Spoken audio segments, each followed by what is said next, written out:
time, it's one of the greatest commodities.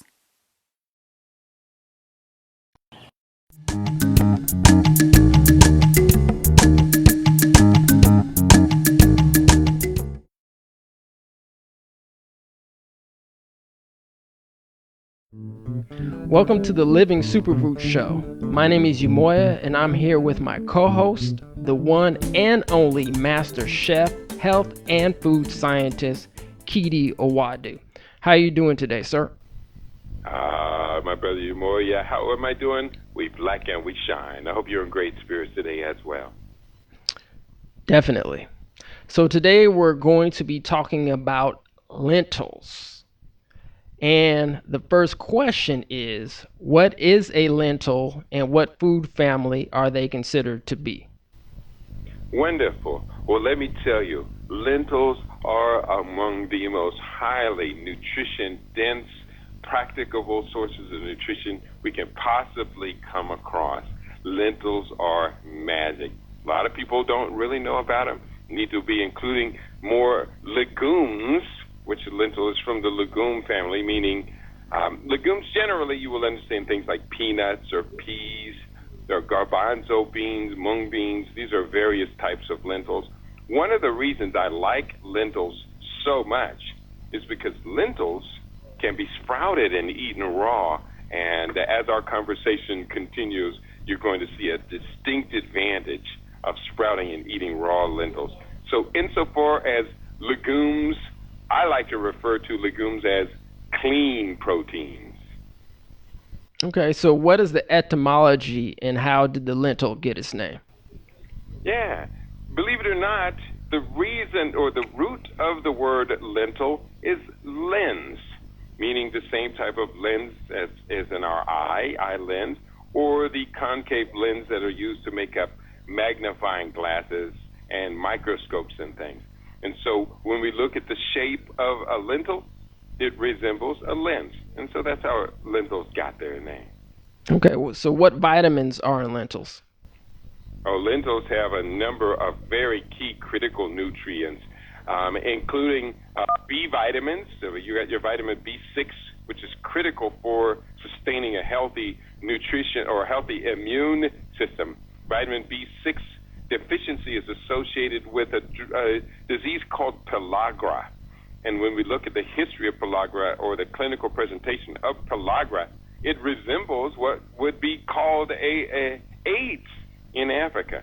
But lentils are full of vitamin B6, folate, which is another of the B vitamin class, very critically necessary for women during pregnancy. Good source of iron, also good for women and the men who love women. Manganese, one of the key 8 critical macro minerals that we need in our body. Phosphorus, another macro mineral. Thiamine is another of the B vitamin class, and potassium.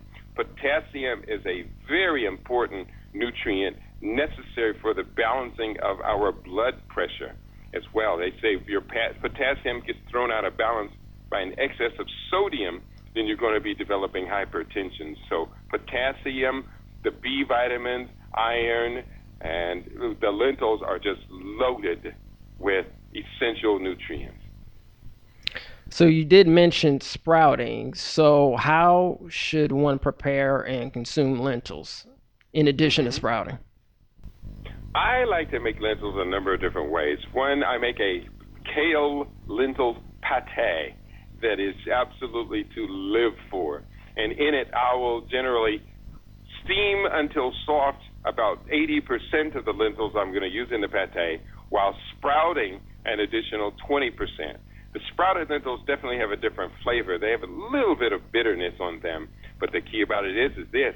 The sprouted lentils contain a broader spectrum of nutrients.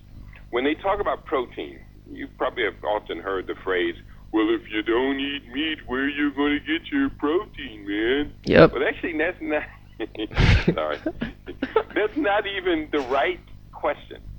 Because if you ask the animal whom they ate to get the protein, the animal says, hey, I just eat like I eat. Moo, bah. And right. I get it from the seeds, from the grasses, from all in nature, from living nature. And then the full spectrum of amino acids, and some of these things like the vitamin B12 are actually manufactured by the ruminants in the hindgut. The bacteria create the vitamin B12. So when we ask the question, instead of asking where you're going to get your protein, the question should be, where are you going to get your essential amino acids? The human body has about 22 different amino acids that we use. We break down food into these amino acids, and then we use those amino acids to reconstruct materials, cellular materials, body materials, out of proteins. Well, it needs 8 or 9 of these amino acids are called essential amino acids, meaning they must be gotten from outside the body, from food sources. So when we have lentils in their cooked state, it does contain some of these essential amino acids, but not all of them. But if we sprout the lentils, now they are a complete protein, and they contain all of the amino acids, including methionine and cysteine, 2 of the ones that are not present if the lentils are cooked. So it's just an amazing arrangement of food and nutrition that nature has put together for us. And let me tell you, when we really come to understand the critical science of nutrition, lentils are superstars. They're not considered to be a superfood. Unless you eat superfoods, then you definitely consider lentils to be a superfood.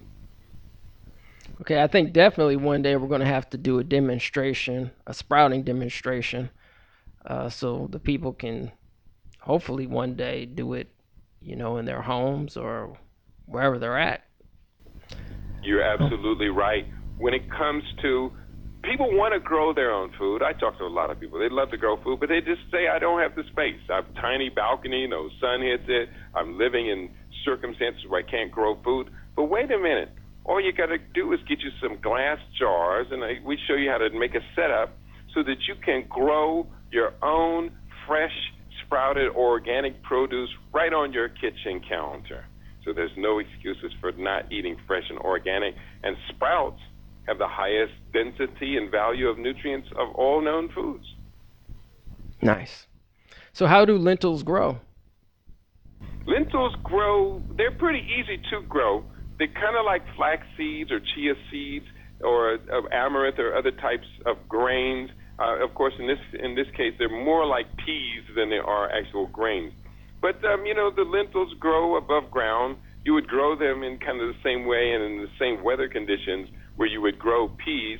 And at the top of the lentil plant at the end of the season, you have this dense cluster of these seeds. It kind of in certain ways resembles sunflower seeds, kind of like peas. I mean, they are a distinct plant. I've never grown lentils. I have grown garbanzos, which are somewhat similar class of family of legumes as well. But they're not at all difficult to grow. Probably the hardest part about growing lentils is harvesting them, in that you have to harvest a whole bunch of the plants to be able to get a meal, which is why, of course, mechanized harvesting of lentils is the preferred method nowadays. Okay. So are lentils seasonal, and what environment is best to grow lentils? Yes, lentils will be seasonal.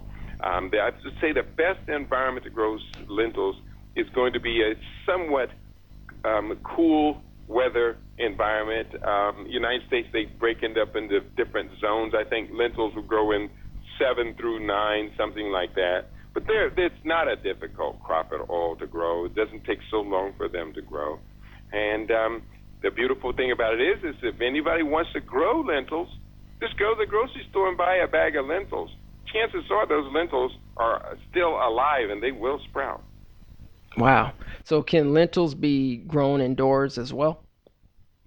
The lentil plant can be grown indoors, but the amount of solar radiation, UV radiation, necessary to convert the flowers to seeds is too much to be done indoors. If you had a type of grow lights that could be able to convert them to produce seeds, you would be growing the most expensive lentils that have ever been on the planet. So while the plant will grow, the sprout will grow, it will not produce the type of harvest that's necessary to feed people, not indoors. Okay. So what are the various colors of a lentil? As far as I'm aware, I have seen yellow lentils, the more common brown or gray lentils, and then there are some red lentils and black lentils. So those are the ones that I have personally used. Among my favorites, all of the above. Love lentils. All right. So, have you ever like combined like the different colors within the lentil family, or do you try to separate based on colors, or does it matter? I don't think it's really going to matter. There is a first cousin of lentils called dal, Dahl, which is more popular in, I think, Asian foodstuffs. I think I've used dal and lentil before, but not necessarily trying to do any culinary magic, just the fact that I had so much of each and I needed more than what I had of each, so I threw them all in the same pot and they ended up in the same destination, my belly. All right. Can lentils provide a good bowel movement, aka can they clean you out? Oh boy, talking about a wonderful, wonderful source of high fiber diet nutrition. Lentils are nutrition dense. They're awesome. But insofar as fiber and bulk, they do a wonderful job. It's a dense enough protein so that if you're engaged in pretty heavy physical activity, lentils give you good reinforcement. Dense protein is what we talk about there. So yes, insofar as something to keep you regular, I would prefer to eat lentils over any meat product in the world. All right, thanks, Keedy, for your time. Is there anything else you'd like to say to the people, the books you're working on, website, et cetera, et cetera? Well, there's a lot of great information we're always coming out with. The website is, of course, livingsuperfood.com, where we say food is nature's most perfect medicine. And let your food be your medicine, and medicine ain't never tasted like this. But for those who are hearing this conversation, please, please, please do go out and get some lentils today. Get lentils for your culinary fulfillment. They taste wonderful. They taste like you're going to spice them. But even if you don't spice them up, if you just steam them, they have a nice, pleasant, likable taste to them. You can make lentil soup. I like to make a lentil soup with some chopped carrots in it and lots of wonderful spices like cumin, some olive oil, some curry in there. Oh, it just tastes absolutely wonderful. Lentils are also a perfect emergency storage food. Because not only will they last a long time when you can bag them up, or I like to transfer mine to glass jars and seal them up that way, but also if you don't have any fire at the time you need to consume the lentils, all you need to do is just let them soak overnight covered in water, drain the water off and rinse them, and just keep them moist for a few days, and they will then sprout, which increases the nutritional value of them as well. So it's a perfect earthquake food. They're inexpensive. This is a wonderful, wonderful topic you picked for today's discussion. I think everybody out there should fall in love with lentils. All right, thanks, Keedy, for your time. And this is the Living Superfood Show. Everyone take care, and we'll see you later.